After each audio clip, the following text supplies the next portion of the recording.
A beautiful morning to you and welcome to Sports Central. It is brought to you live and exclusive to Spectrum Television.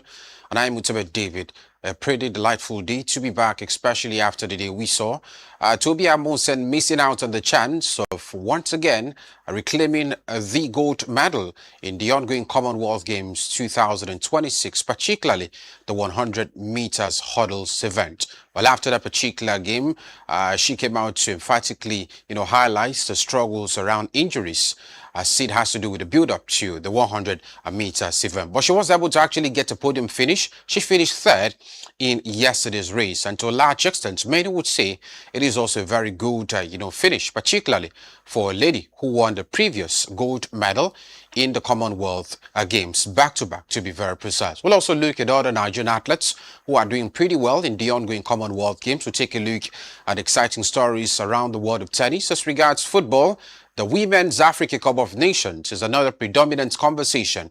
And yesterday we saw another matches in two different centers. Later on today, we'll also have other matches as well. And we'll review and, of course, preview all of those games that are slated for today and the ones that happened yesterday. Well, the world of transfers has been bubbling with exciting stories, players moving left, right, and center, and even coaches as well are still moving as we're preparing for the start of the new Premier League season.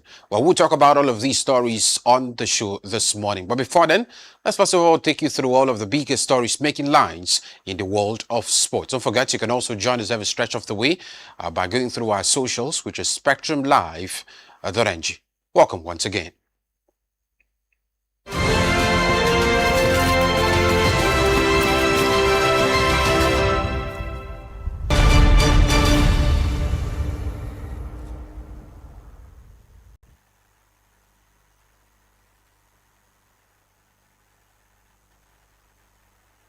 Well, the conversation starts from home, where world record holder Toby Amusen missed out on the chance to win a third consecutive women's 100-meter hurdles at the Commonwealth Games on Thursday, settling for bronze in the final with a time of 12.6 seconds. Bahamas world indoor record holder Divine Charlton claimed the gold in 12.33 seconds, while Jamaica's Mega Siemens took silver in 12.41 seconds. Amusen had entered the competition as the favorite, boasting the fastest season's best in the field at 12.28 seconds. She also won a heat in 12.19 seconds, albeit with a strong tailwind, finishing off Marion Fori, who clocked 12.50 seconds, and Kericha Hill, who ran 12.69 seconds. However, the Nigerian could not reproduce her best form in the final as Charlton produced a dominant run to deny her a third successive Commonwealth Games title. The Glasgow bronze brings an end to Amusen's bid to win the Commonwealth 100-meter hurdles title 3 times consecutively, although she remains one of the leading sprint hurdlers in the world. After the Commonwealth Games, Amusen will return to the Diamond League circuit, having already qualified for final scheduled for September 4 and 5 in Brussels, Belgium. She will also be seeking to reclaim the Diamond League title after winning 3 consecutive crowns from 2021 to 2023. Away from there to the world of cricket, where Nigeria Cricket Federation has unveiled the 14-player junior yellow-green squad that will represent the country at the 2028 ICC Under-19 Men's Cricket World Cup Africa Qualifier Division 2 in Rwanda from August 9 to 15. The junior yellow-greens will compete against Uganda, Ghana, Rwanda, Mozambique and Sierra Leone in the tournament, with promotion to Division 1 and a step closer to the ICC Under-19 Men's Cricket World Cup at stake.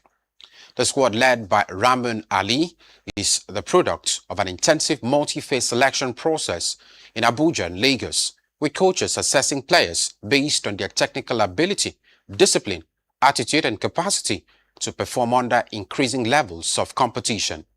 The selection process began with an initial training camp in Abuja, where players identified during the National Under-17 Championship were invited for assessment. The second phase will also take place in Abuja, where the coaching crew blended the promising Under-17 players with more experienced members of the age grade setup. The final phase in Lagos proved to be the most demanding, with the coaching team narrowing the group to the final 14-man squad that will carry Nigeria's hopes into the continental qualifier. Nigeria will begin their campaign against Uganda on the opening day, Sunday, the 9th of August. The top three teams from the Division 2 qualifiers will join Kenya, Namibia, and Tanzania in Division 1. And now to the world of tennis, where Alex de Minaur has watched Cruz Hewitt's development from close range over the past decade. But there was little sentiment when the pair met for the first time on Thursday at the Mubadala DC Open in Washington. The top seed and defending champion produced a clinical display to defeat the 17-year-old Hewitt, son of former world number 1 Leighton Hewitt, 6-2, 6-3, and returned to the quarterfinals of the ATP 500 event. After their 61 minutes clash, Alex de Minaur shared a warm embrace with Hewitt at the net as Leighton looked on from the stands at Stadium Court. De Minaur is this week's competing for the first time since marrying WTA star Katie Boulter earlier this month.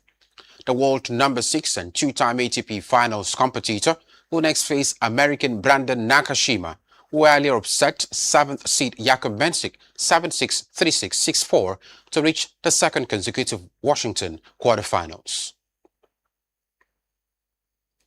And now to the world of football, where the Nigerian Football Federation has postponed its 2026 elective Congress by 1 day, with the exercise now scheduled to hold on Sunday, September 27, 2026 in Lafia, the Nasarawa State capital.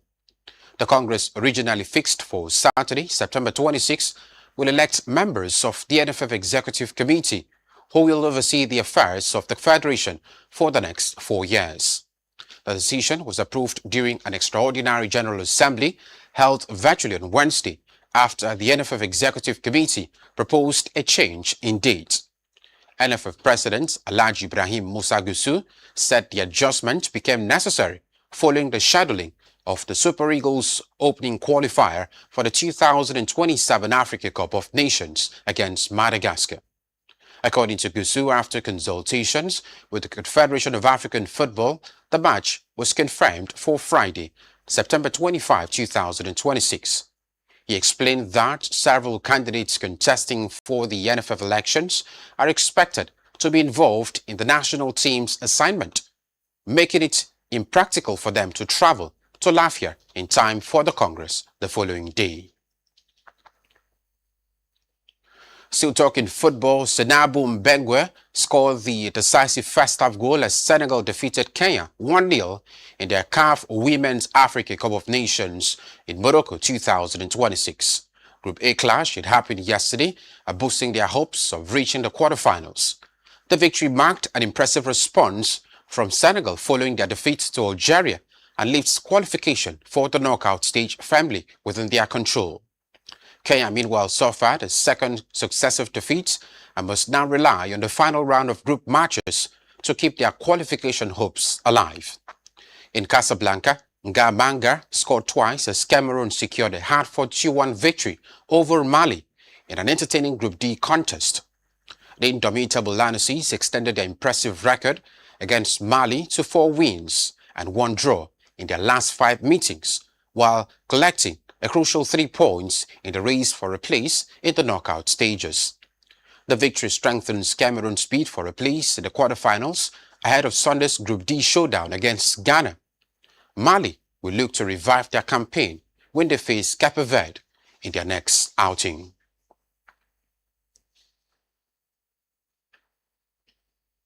I will take a very short break, and when we return, we'll have an extensive conversations with the guys joining the show as well. Do stay with us.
Good morning and welcome to another exciting time. We talk about interesting talking point and the build-up that comes with it. It's Sports Central, and my name is Bladen Kim.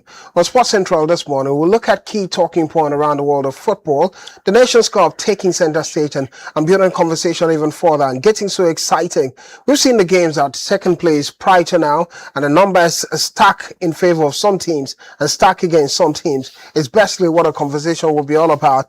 We'll look at some key talking point also this morning around the Commonwealth Games, the likes of Toby Omosu missing out on gold in that direction. Well, the likes of Chukwuebuka Enekwechi also winning gold in the main shot put for Nigeria. So a build-up of disappointment for Nigeria and satisfaction for Nigeria, one way or the other, basketball, cricket, and on and on and on. And non-football will capsulate with the world of tennis. And afterwards, we'll do lots of transfers in the world of football. The disaster has hit the world of football this morning. We'll talk about it in the course of the show. Well to David, good morning. Good to see you this morning and for it. And I think I've missed out a bit in a couple of these days, but good to meet you guys after all. I would have said you're match rusty, but once the legend of the game is a legend, so okay. I'm good to have you back as well. I'm quite delighted, especially about the exciting world of transfers, dramas we keep seeing every day. Deals being hijacked as well, and it just looks like we're still anticipating more before the start of the season. Well, taking a cue from what I said, saying a legend of the game, I don't know about that anyway, but somehow, you can be not rusty. But when you played too many games over the years, guess what happened? Body fatigue comes in and mental fatigue comes in. Maybe I'm in that anyway, but we'll see how it goes in the course of a show against the big weights, like some Fonitina in this one. Fonitina, good morning, good to see you. We're excited to be back. I'm looking forward to taking my undeserved rest, probably soon.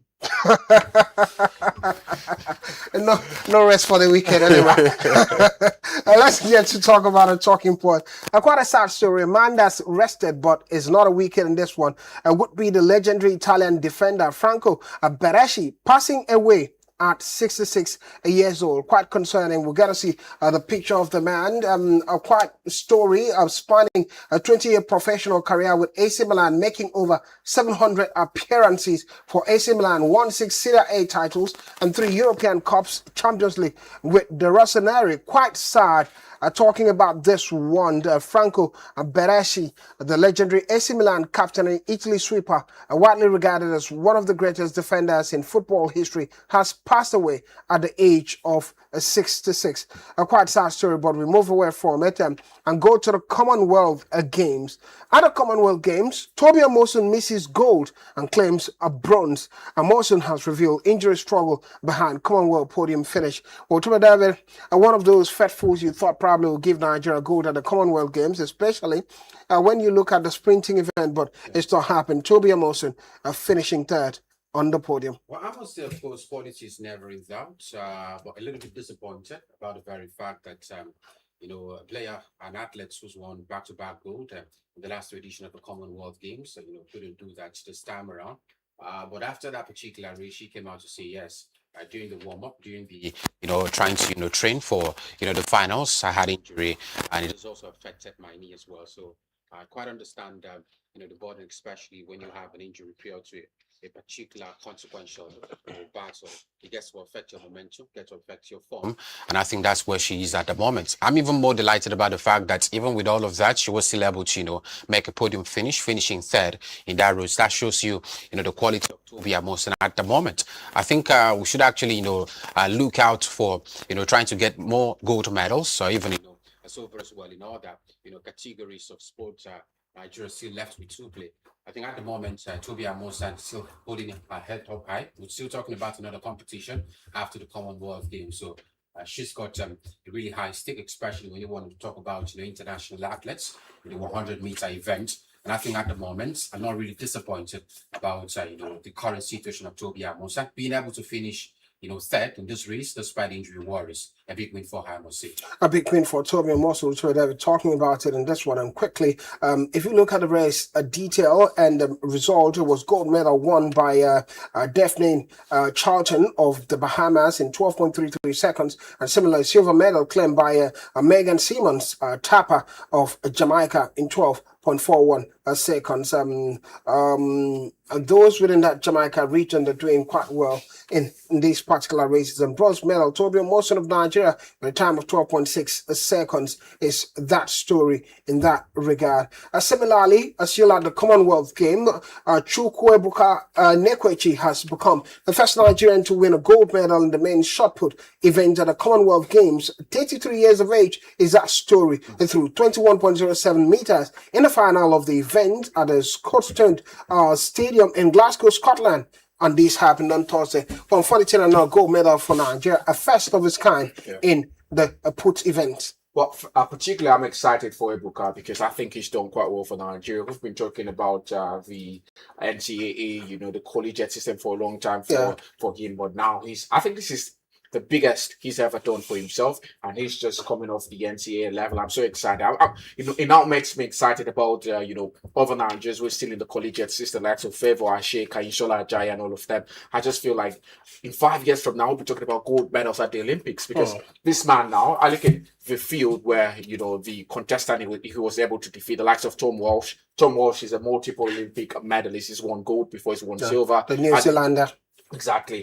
So if Ebuka was able to defeat him, it means that the man is ready for the big competitions, the World Championships, and the Olympics as well. So I'm quite excited, and I hope for more to come. 33. Some will say it's old for the man, but they don't know. Look at shot putters. I think you can do shot put for still 50. We've had athletes competing still at 50 at that particular competition. So I'm excited. The future is quite bright for Nigeria in that department. Excitement from 42 talking about the future being bright even further in that department. Nigeria's Nwachukwu Goodness has claimed a gold medal for Nigeria in the women's E4 or 2, that is a 4.6 for discus throw at an ongoing 20.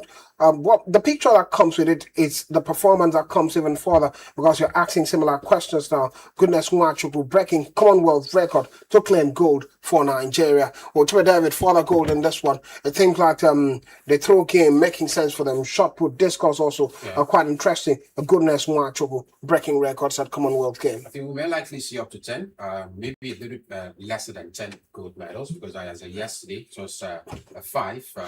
As yesterday morning, and now Chukwuebuka and Nekwechi doing well, and another athletes now. So we should be talking about 7 gold medals, in total for Team Nigeria, and that makes lots of sense, I would say, in this category. Yesterday as well, we also talked about a certain athletes from the collegiate system as well. A female 19-year-old who also won a medal in the shot put event. So that shows Nigeria is still trying to spread their tacticals, especially in these sports where we didn't really have many competitors, and I'm happy because if you look at the age range of some of these, apart from Nekwechi, some of them are quite still really young at their respective competition. So that means they still have years of years to have massive more medals for Team Nigeria in the next coming Commonwealth Games. So it makes it even more excitement at the moment, looking at the very fact that we're still trying to beat the previous records we set. I think getting about 11 medals in total in a particular Commonwealth game. So I think at the moment we're doing really well. Yeah, many would argue not in all competitions like the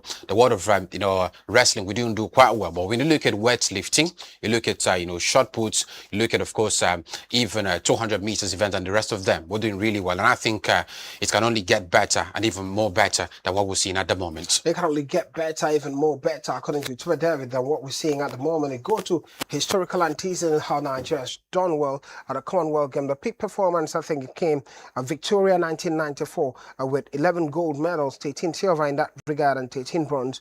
At Birmingham 2022, in recent times, Nigeria's done further better than they used to do in time past. In Birmingham 2022, 12 gold, 9 silver, and 14 bronze medal. And now we're looking at further opportunity in the 2026 edition in Glasgow to see what Team Nigeria would do moving forward in that direction. Similarly, in the basketball region, Ogazi and Onojowewu Udo make a 400, not basketball, sprinting in that direction, 400 meters final. So an opportunity to win medal in this one, Fun. Oh, definitely. Yeah. When you go to the semi-final stage, you had 5 Nigerians in there. So it's been more of I think when Nigerians have been dominating in the quarter mile, because when you look at the amount of Nigerians we've had, 2 fell at the semi-final stage, but we still got 3 at the final stage. 2 for the guys, so Gazi and Udo. Udo, school right here in Akwa Ibom State at Federal Government College. So it's quite exciting. Yesterday, I saw a few posts from a few of his classmates, congratulating the man and, giving him his flowers for putting Akwa Ibom State and Nigeria in the match. So quite excited for Ella. She's the sole female representative in the 400 meters female. So I expect her to also do something quite exciting. But I'm sure that either Udo or Gazi finished first in his heat. For Udo, he finished second. So I'm expecting Ogazi to at least, even if it's bronze, and Nigeria deserves something out of the quarter-mile race. Well, out of the quarter-mile race, we'll see what happens moving forward, especially when Udo is top of his game and doing quite well. And it brings volume about what we've always spoken about it with David in this one. Let's go back to the case in front of I've spoken about Udo in that direction. Classmates celebrating, everyone's talking about it. At this particular competition, we've seen Akwa Ibom doing well. And one of them, the weightlifter now, absolutely. Young also doing quite well in that direction. Omofia, he was here maybe. And when they return, the Omofia will get to return. We'll talk about it. But then he was nursing an injury, complaining about the welfare that takes place. But good that the government has really spoken about. Governor Omano celebrating the fact that he's done well, Young has done well. So let's see what Udo gets to bring. But it speaks volume about early preparation at a younger age and seeing how these talented athletes, when you go to the Gospel Akpabi International Stadium, you see some of these young athletes performing their training there, day in, day out, and so good to be on the world stage. I think it's quite important that we harness this talent, just like you said, at a very young stage, because that's where you build the solid fundamentals of the growth of any athlete or even footballer, whatever you find yourself doing. And I think I'm quite delighted to have a few names, from the states representing the nation at an international competition. Makes lots of sense. And it also speaks volume about, the developmental strides we've also been able to amass in recent years as well. Just like you said, I think I could recall it, the build-up to the Akwa Ibom State Sports Festival last year. I was able to, witness some of these athletes do quite well at the Nest of Champions very early in the morning, still trying to ensure that they get whatever they're doing in top shape and they're really fit for it. So it makes more sense when you see all of these preparations, emanating from the very fact that they're doing quite well when the occasion demands them to do really well. So I think at the moment, it is also a pathway toward that, young stars who are still, trying to toward that same direction. That come on, if you date, then definitely you can do it as well. Definitely, if you can do it as well, if you dare it, is a statement of facts for many, and it cuts across not just athletes, but everyone in the walk of life. And quickly, while we're talking about the walks of life, we'll be going to the world of tennis, but before the world of tennis, a brief update from the world of cricket, as Nigeria's Cricket Federation, NCF, has officially named a 14-man squad for the Junior Yellow Greens, led by Captain Raymond Ali, to compete at the ICC Under-19 Men's Cricket World Cup Africa Qualifier Division 2 in Rwanda. We're talking about 14-man squad, Captain Raymond Ali in that, selected for this particular fiesta. And it's focused on technical skills, discipline and performance, and drawing heavily from the National Under-17 Championship is basically what it is. And quickly, we look forward to the world of tennis and the drama unfolding at the DC Open as it stands. Well, Alex Dimino stops 17-year-old Cruz Hewitt and surges into Washington quarterfinals. And similarly, Ben Shelton survived Humbert and Washington roller coaster. It's that conversation. Let's start with the first two. Funny thing, I'll start with you in this one. We're talking about Alex Dimino adding up the number, especially when you face not too experienced 17-year-old Cruz Hewitt surging into the quarterfinals in Washington. Well, it's what it is. Cruz Hewitt is a second-generation talent. His father was a world #1 during his time.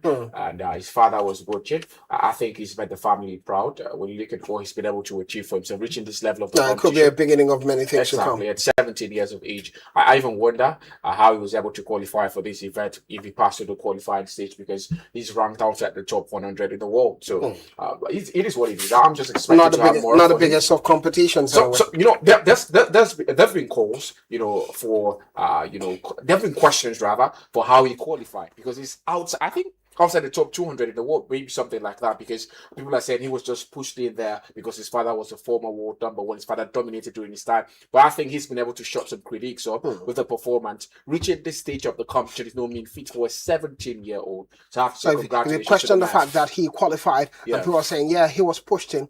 Was he also pushed in from the first round, second round, third round to the quarterfinals of it? Basically what we're talking about. But one to look forward to talking about Cruz Hewitt at age of 17 being beaten by Alex Dimeno. You look at Alex Dimeno, quite experienced lad comparatively to the under 17 in talent. Anyway, that's what love does for you, especially at DC Open. Now, quickly, still in DC Open, Ben Shelton surviving Humbert in Washington roller coaster. And in the women's game, Vitolina set Ella rematch in Washington quarterfinals, just like Jessica Pegula and Kaliskaya, are set for another potential thriller as clash looms. Well, whichever David in the women's game, it's all about the big lads finding their way. Ella, Vitolina, another quarterfinal encounter in this one, a rematch. We're looking forward to it, just like Pegula and Kalinskaya, also setting another potential thriller. Well, I think I'm actually looking at, two very, very experienced players in this stage of competition, the likes of Vitolina. And I'm also, of course, looking at Jessica Pegula as well. I think those are two top names. Last day for Pegula was a little bit better than what we're seeing at the moment. I think she's been in a little bit in or out in terms of consistency. I'm going to recall way here talking about how she's been able to maintain top 3 spot at some point in the WTA rankings.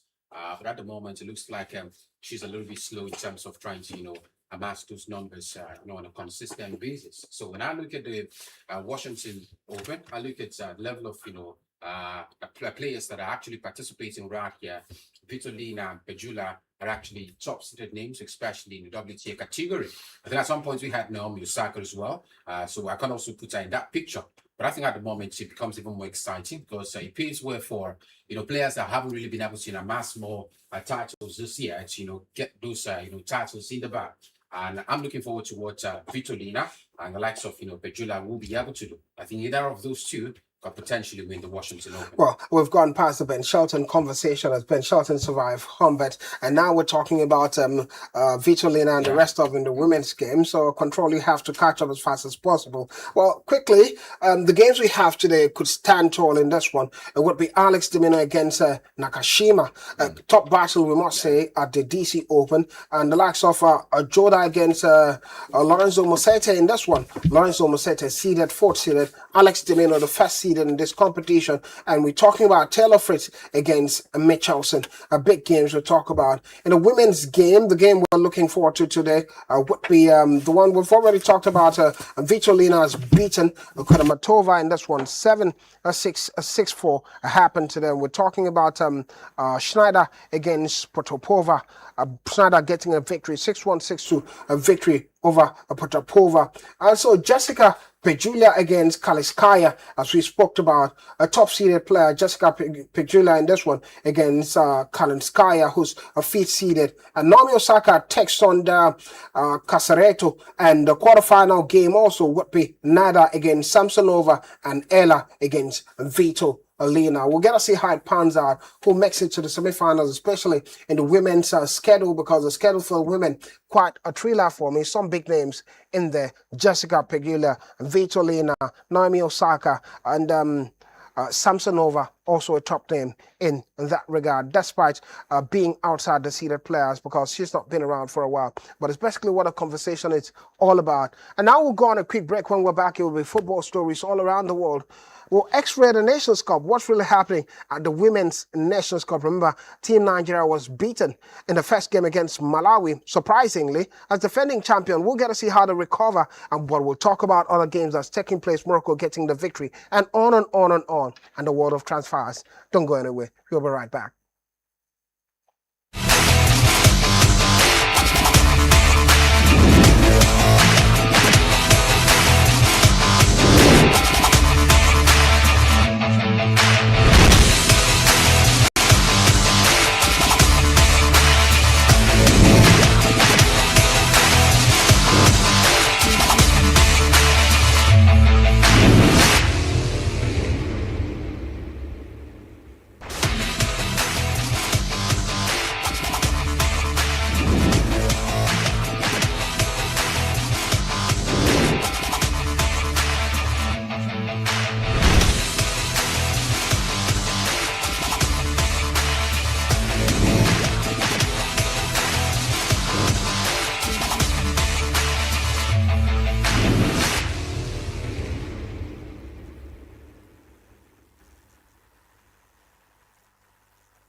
When a football spotlight comes on you, then you have to be definitive about it and create dramas all around it. It's a story of the WAFCON. I mean, well, welcome back. It's a football story now, looking at a Sports Central. I'm not alone in the house still. The guys are still with me for company, going nowhere. And in typical fashion, I say, football, here we go. First on the conversation when it has to do with football is the WAFCON competition 2026 taking place. Yesterday we saw some interesting feature. Morocco, the host nation, getting a second victory in this one, beating Algeria, a 1-0 intense WAFCON derby. Sunday scoring and giving Morocco that edge. Similarly, in the other game, it was all about Mbengue's strike in Senegal, vital win over Kenya. First game, Senegal lost, but they found a way to come back in this one. Well, funny thing, I'll start with you. I don't know what you make of the WAFCON. Things, momentum is beginning to add up. First games, when you watch the first game, you're wondering what's going on, coupled with the fact that the fans are not there, apart from when Morocco gets to play. But typical of WAFCON, the first game, a bit of struggle. Last year it was the same. But the second game, momentum is beginning to build up. Yeah, I think for Morocco yesterday, it was very exciting to see them get a win. I think this is a side who about to make a statement in African football. We've seen what they were able to do last time. Almost got it done against Nigeria in the finals. Better that comeback, inspired by Sakono. I think this year is going to be quite different for them. They've already started on a very good note. Algeria got past the opponent in the first match as well. With the mere fact that Morocco were able to comfortably get past Algeria and send statement with better than Comfortably, this 1-0. It doesn't matter. It was a comfortable result. It's a derby. They were not threatened at all in that particular match. Yes, the scoreline was kept quiet, but I think the Algerians were happy to keep it at that 1-0. So it's basically what it is. I'm expecting Morocco to go as far as possible. I'm more particular about the game between Nigeria and Zambia. I want to watch that game closely because. From my perspective, from where I stand, I think Nigeria is the only team right now that can stop this side. I was South Africa in the first game. Some would say, why am I not giving South Africa the benefit of doubt too? But I watched them in the first game. They were completely bad. For Nigeria, I think it was just some momentary blip in concentration and all of that. But for South Africa, they were completely outclassed by the Tanzanians. So I'd expect, I think if Nigeria doesn't step up, Morocco might just be WAFCON queens at the end of the day. Well, I'm trying to say, in perspective, possibilities of Morocco going all the way and become WAFCON king. We'll get to see how it pans out in the course of the competition. But let's look at something. The games that are taking place today, we'll at it with the games taking place tomorrow, which will involve Nigeria. But first, South Africa, Ivory Coast. Last week, we saw Ivory Coast beat Burkina Faso 4-1. Momentum it is. South Africa struggled a bit. They lost that first game against Tanzania. Tanzania beating South Africa 2-1 in that regard. So, David, let's look at the games we're having now. South Africa, Ivory Coast, Burkina Faso, Tanzania. Tanzania coming from the back of a win. South Africa from the back of a loss. Ivory Coast from the back of a win. South Africa, Ivory Coast. Well, I think it will be quite a difficult game, I must say, because the pressure now is more on South Africa, who lost their first game.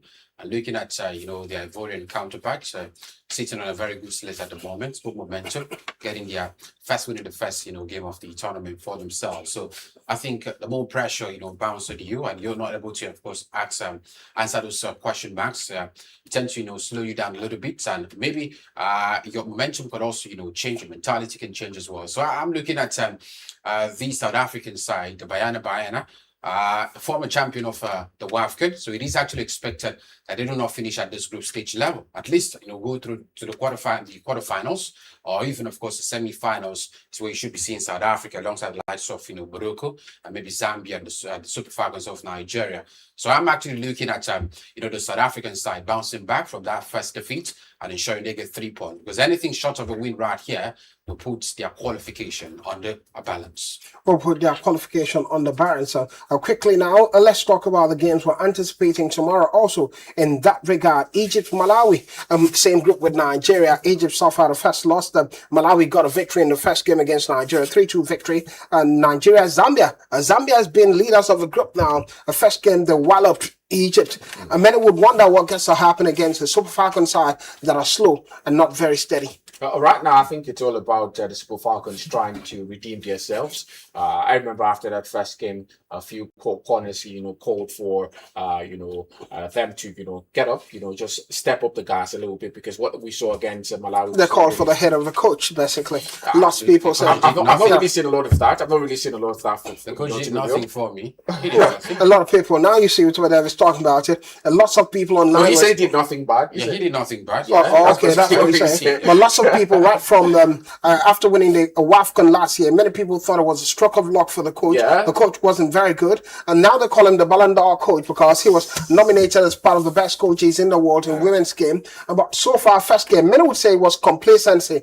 Super Falcons of Nigeria, the first game, you watch the game against a Malawian side, but Malawi having some decent attacking players. The two sisters were a terror for Nigeria in the course of it. But one of the things I noticed for Nigeria in this game, apart from the mentality, we've won before, we're coming into this one, so they played careful. I saw 50-50 challenge. They weren't putting in tackles, just avoiding, don't want to be wounded, while the Malawans were putting their leg. Maybe now for them to roar, show that they're Super Falcons.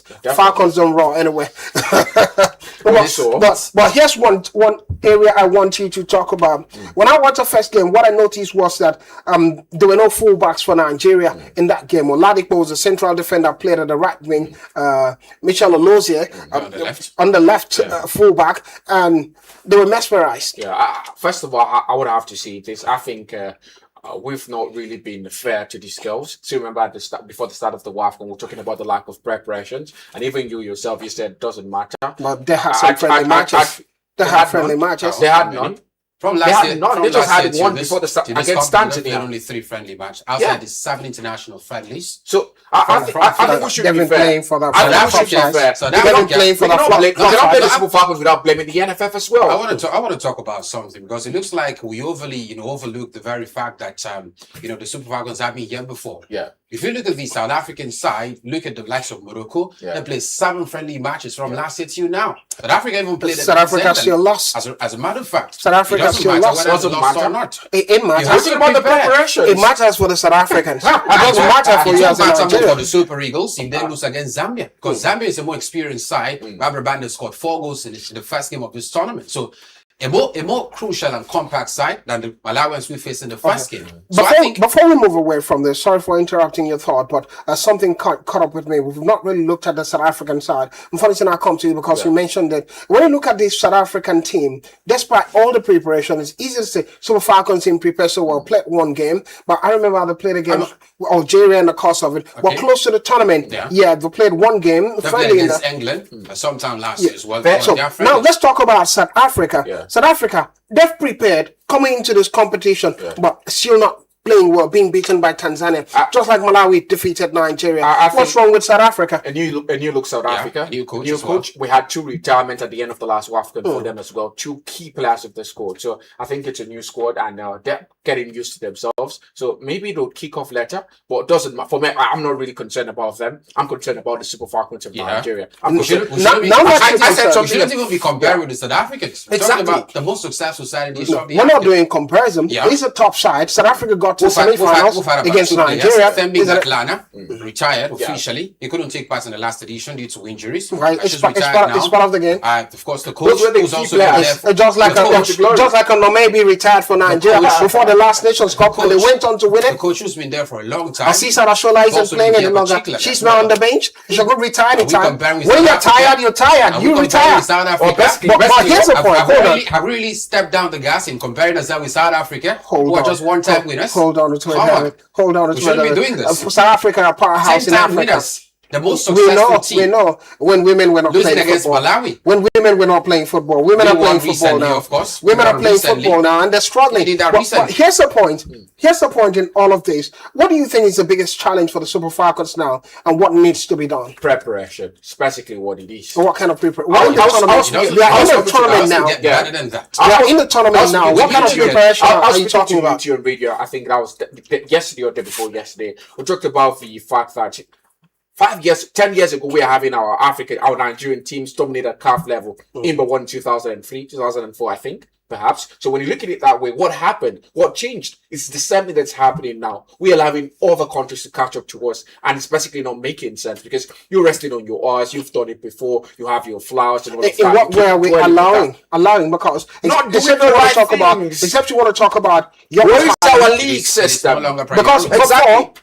I said a short aside for Rivers End. but the league system is ongoing. Come on. When last did you It has see been a watered. Nigerian team dominate at CAF level of women's football? Well, because other teams have other 2023, facilities that was than the last time. Again, just like I said, women football, other teams were not We are playing. letting other nations catch up to us. It's the same thing. Okay, Even the men's that's team- what I'm saying. away from the past. You Yeah. guys are talking about the past and talking about what could happen we're in the talking future. about what's I'm talking actually- about what the should- game now. I'm talking about the game now We're talking tomorrow. about What should change? We're talking about what's What should affecting change the Super tomorrow? Falcons. Yeah. For me, I watched that game against Malawi. The team chemistry wasn't there. The momentum of the players, some of which actually arrived late as well, who could also play a huge factor.